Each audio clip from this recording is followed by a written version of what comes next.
প্রীতম, আপনাকে জীবননগর বদলি করা হয়েছে। আপনি কাল থেকে ওখানকার অফিসের সিনিয়র অফিসার পদে কাজ করবেন। সত্যি বলছেন স্যার? হ্যাঁ, আমি সত্যি বলছি। এই নিন ওখানকার কাজের সকল শিডিউল। ধন্যবাদ স্যার। তাহলে আজ বিকালে চলে যান জীবননগর। ও হ্যাঁ, আপনাকে ওখানে গিয়ে থাকা নিয়ে চিন্তা করা লাগবে না। ওখানে আমার একজন পরিচিত লোক গোপাল আছে, আমি ওকে সবটা জানিয়ে রাখবো।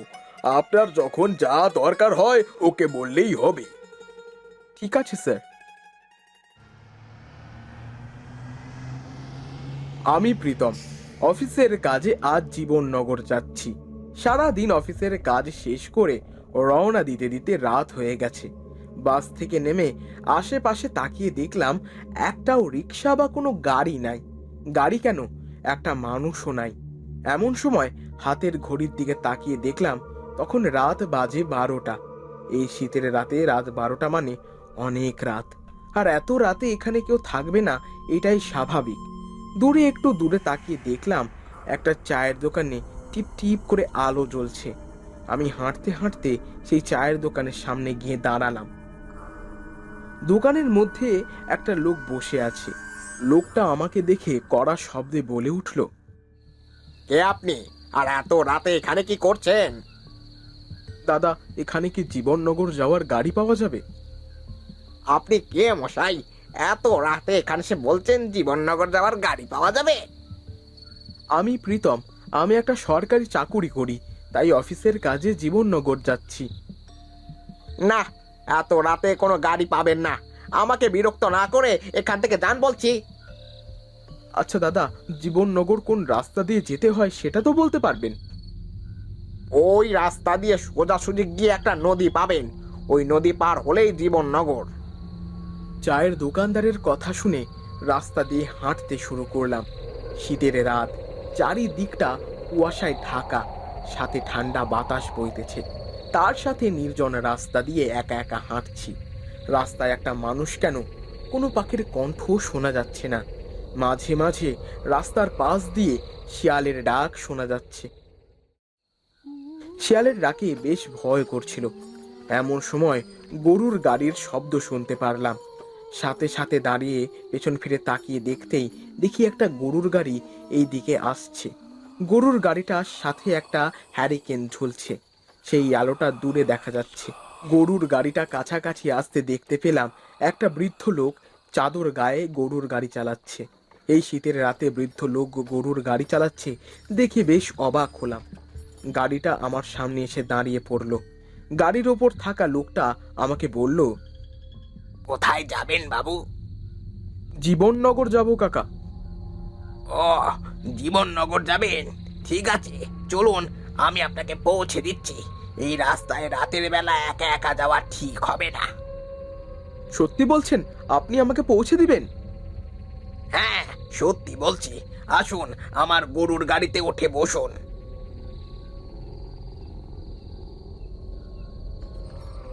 গাড়োয়ানের কথা শুনে গাড়িতে উঠে বসলাম।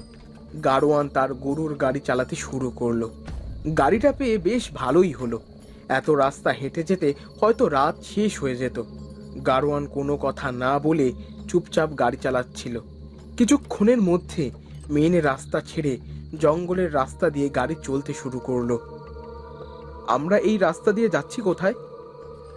এই রাস্তা দিয়ে গেলে দ্রুত যেতে পারবে। আর সামনেই নদী, ওইটা পার হলেই জীবননগর। ও আচ্ছা।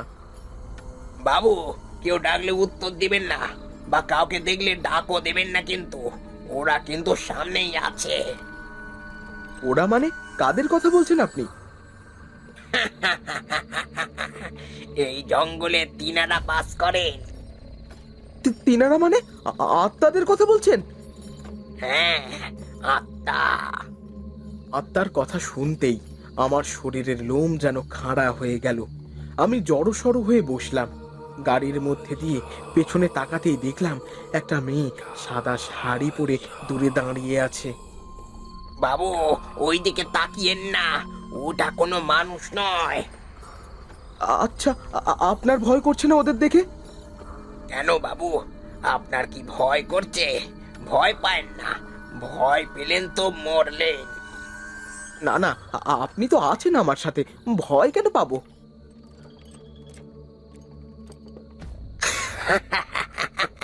কেন, আমি আছি বলে আপনার ভয় করছে না? হ্যাঁ, আপনাকে পেয়ে তো আমার মনে সাহস পেয়েছি। আর যদি একা একা আসতাম তাহলে কি যে হতো আজ কে জানে।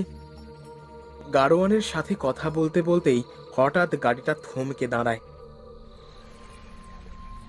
আমি সামনের দিকে তাকিয়ে দেখতেই দেখি একটা বড় নদী। গাড়োয়ান আমাকে বলে, বাবু, নদীর ঘাটে চলে এসেছি, নামুন। কাকা আপনার ভাড়াটা কয় টাকা? ভাড়া? এ কি কাকা, আপনি এমন করে হাসছেন কেন? আমি রাতে কারোর থেকে ভাড়া নি না, যান আপনি বাবু। সে কি কথা, আপনি ভাড়া নেন না কেন? এত কষ্ট করে এত পথ নিয়ে আসলেন। মাঝি দাঁড়িয়ে আছে, দ্রুত যান বাবু, না হলে মাঝি এক্ষুনি ওপারে চলে যাবে, তখন কিন্তু আর নৌকা পাবেন না। আমি গাড়োয়ানের এমন কথা শুনে নদীর দিকে তাকাই। দেখি একটা লোক চাদর গায়ে নৌকার উপর বসে আছে। লোকটার মুখ তেমন দেখা যাচ্ছে না, আর আমাকে ডাকছে। বাবু উঠুন, সময় পার হয়ে যাচ্ছে, আমাকে তাড়াতাড়ি ওপারে যেতে হবে। মাঝির ডাক শুনে আমি দ্রুত নৌকার দিকে হাঁটতে শুরু করলাম। কিছু দূর যাওয়ার পর হঠাৎ গাড়োয়ানের কথা মনে পড়ে। আমি পেছন ফিরে তাকাই আর দেখি আমার পেছনের গাড়োয়ান নাই, সাথে গরুর গাড়িটাও নাই।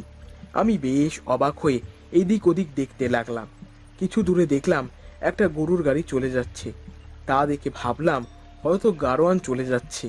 এই ভেবে আবার নৌকার দিকে হাঁটতে শুরু করলাম। নৌকার কাছে যাইতে মাঝি বলল, বাবু উঠুন, সময় পার হয়ে যাচ্ছে, আমাকে তাড়াতাড়ি ওপারে যেতে হবে। হ্যাঁ হ্যাঁ উঠছি।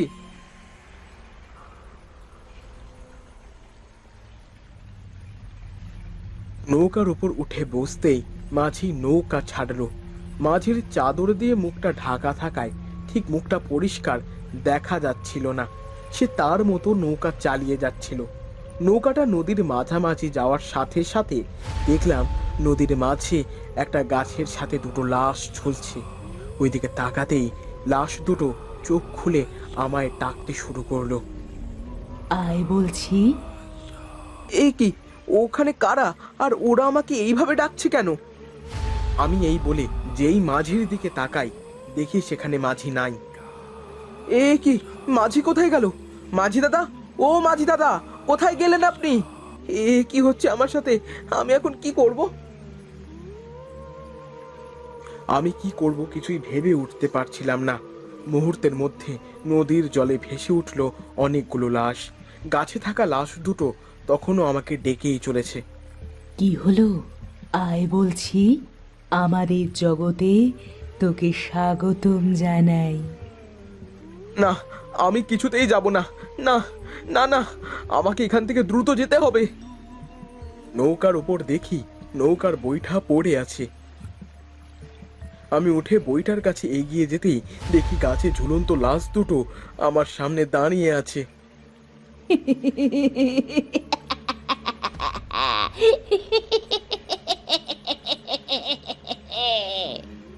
কি রে, চলে যেতে চাচ্ছিস? কিন্তু তুই তো এখান থেকে বেঁচে ফিরতে পারবি না।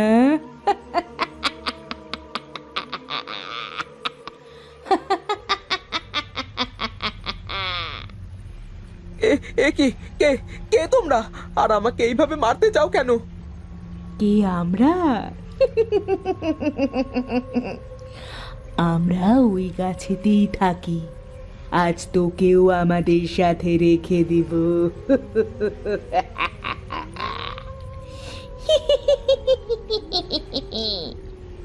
কিন্তু আমি কি করেছি? আমাকে কেন মারতে চাও তোমরা? আমাকে দয়া করে যেতে দাও।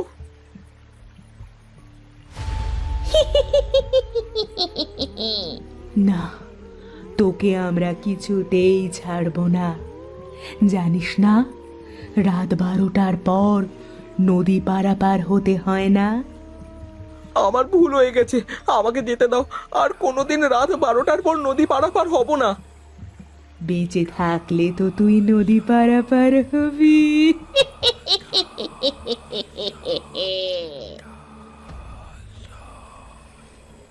না না, আমাকে মেরো না। এ কি, আমার পায়ে কি হলো? আমি পেছোতে পারছি না কেন? তুই আর যেতে পারবি না, আর পারবি না। না না, আমাকে মেরো না। না না না, আমাকে আমাকে তোমরা ছেড়ে দাও। আমার ভুল হয়ে গেছে, আমাকে মেরো না, আমাকে মেরো না। বাবু, বাবু, আপনার কি হয়েছে বাবু? এ কি, আমি বেঁচে আছি? হ্যাঁ বাবু, আপনি বেঁচে আছেন। আর এতক্ষণ যেটা দেখছিলেন ওটা ছিল আপনার স্বপ্ন। স্বপ্ন ছিল? হ্যাঁ, স্বপ্ন। হ্যাঁ হ্যাঁ, তা হবে হয়তো। চলুন বাবু, আমি আপনার বাড়ি পর্যন্ত পৌঁছে দিয়ে আছি। এই রাতের বেলা একা একা যাওয়া আপনার ঠিক হবে না। ঠিক আছে, চলুন। নৌকা থেকে নেমে মাঝির সাথে হাঁটতে শুরু করি, কিন্তু এতক্ষণ যে আমি স্বপ্ন দেখছিলাম তা বিশ্বাস করতে পারছিলাম না। আর এত ভয়ঙ্কর স্বপ্ন দেখব এটা ভাবতেও পারি নাই। এসব ভাবছিলাম আর হাঁটছিলাম, এমন সময় হঠাৎ মাঝি থমকে দাঁড়ালো। এ কি, আপনি দাঁড়িয়ে পড়লেন যে? চলুন। আমি আর যাইতে পারবো না, আমার সময় হয়ে এসেছে। আমি এখন চলে যাব। এই কথা বলার সাথে সাথে একটা দমকা হাওয়া এসে মাঝির মুখের চাদর সরিয়ে দিল। মুখ থেকে চাদর সরে যাওয়ার সাথে সাথে আমি অবাক হয়ে যাই। দেখি যে গাড়োয়ান গরুর গাড়ি চালাচ্ছিল সেই কিনা এতক্ষণ নৌকা চালাচ্ছিল। কি হচ্ছে আমার সাথে আমি কিছুই বুঝতে পারছিলাম না। আপনার আর ভয় নেই বাবু, আপনি এখন নিশ্চিন্তে আপনার বাড়িতে ফিরে যেতে পারেন। আর হ্যাঁ, এতক্ষণ আপনার সাথে যা যা ঘটেছে ওইগুলো সবই সত্য ছিল। আর আপনি যাদের দেখতে পেয়েছিলেন ওরা ছিল আমার জামাই আর মেয়ে। ওরা এক শীতের রাতে নদী পারাপার হচ্ছিল। হঠাৎ কিছু জলদস্যু আক্রমণ করে। আমার মেয়ে আর জামাই অনেক আকুতি মিনতি করে, কিন্তু আমার জামাই আর মেয়েকে ওরা ওখানেই মেরে ফেলে। তারপর আমার মেয়ের কাছে থাকা গহনাগুলো নিয়ে জলদস্যু সেখান থেকে চলে যায়। তার মানে আপনি কোনো মানুষ না? না, আমি হলাম এক আত্মা। সেদিন পর থেকে আমি আত্মা হয়ে রাত 12টার পর সবাইকে এই নদী পারাপার করে থাকি, যেন আর কাউকে ওই জলদস্যু হত্যা করতে না পারে। বাবু, এখন আপনার আর কোনো ভয় নাই। কথা শেষ হতে না হতেই আজানের শব্দ শোনা গেল। আর আজানের আওয়াজ শোনার সাথে সাথে মাঝি অদৃশ্য হয়ে গেল। তারপর আমি হাঁটতে শুরু করলাম আমার গন্তব্যের দিকে। আর ভাবছিলাম শীতের রাতের নদী পারাপার হওয়ার মুহূর্তগুলো। আর বিশ্বাস করতে পারছিলাম না এতক্ষণ আমার সাথে যে ছিল সে কিনা মানুষ না, একটা আত্মা।